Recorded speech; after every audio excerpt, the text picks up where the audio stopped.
పొదుళ్లపర్తి Shiva YouTube వీక్షకులందరికీ కూడా నా నమస్కారములు. విష్ణుమూర్తి స్థితికారకుడు. సృష్టి స్థితి లయాల్లో విష్ణుమూర్తి యొక్క స్మరణ వల్ల మనం అభ్యున్నతిని పొందుతాం, ఉద్ధరింపబడతాం. అందుకే మనం పంచాంగం చూస్తాం కదా. పంచాంగము 5 అంగములతో కూడినటువంటి పంచాంగాన్ని జ్యోతిష్శాస్త్ర ప్రకారంగా మనం పంచాంగములు అంటే ఏమిటి? తిథి, వారము, నక్షత్రము, యోగము, కరణము. ఈ 5 కూడా ఏంటి? ఈ 5 కూడా విష్ణుమూర్తితోటి మనం విష్ణుమూర్తిగానే భావించాలి ఈ 5ంటిని కూడా. అందుకే దానికి ప్రమాణంగా తిథి విష్ణువేట. తథావారో నక్షత్రం విష్ణురేవచ.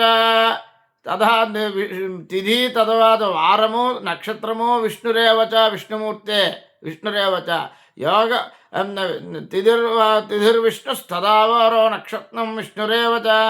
యోగశ్చ కరణంచైవ సర్వం విష్ణుమయం జగత్తులో యోగము కరణముతో కూడినటువంటి అన్నీ కూడా సర్వము శ్రీ మహావిష్ణువునికి చెందినటువంటివే. సర్వము విష్ణుమయమే ఈ తిథిర్వార నక్షత్ర యోగ కరణములన్నీ కూడా. అందుకని ఈ ఈ యొక్క విష్ణు నామస్మరణలో ఉన్నటువంటి ఆ ఏ పదం చెప్తే ఈ విష్ణుమూర్తికి యావత్తు వెళుతుంది అంటే గోవింద నామస్మరణతో వెళుతుందిట. ఓం గోవింద గోవింద గోవింద అని 3 సార్లు అంటే ఓం గోవిందాయ నమః, ఓం గోవిందాయ నమః, ఓం గోవిందాయ నమః అని మీరు 3 సార్లు అనుకుంటే తిథి వార నక్షత్ర యోగ కరణములను స్మరిస్తే ఏ పుణ్యం కలుగుతుందో, ఏ ఫలితం కలుగుతుందో అటువంటి ఫలితం గోవింద గోవింద గోవింద అంటే కలుగుతుంది. సాధారణంగా రోజు పంచాంగంలో తిథిని గమనించలేకపోవచ్చు, తిథిని స్మరించలేకపోవచ్చు.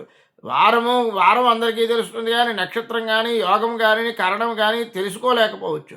ఈ రోజున ఉన్నటువంటి యోగము వ్యతిపాత యోగమా, ఏ యోగము అనేటటువంటిది, అలాగే భవకరణమా, ఏ కరణం అనేటటువంటిది మనం రోజు కూడా పంచాంగం చూసి పఠించలేకపోవచ్చు.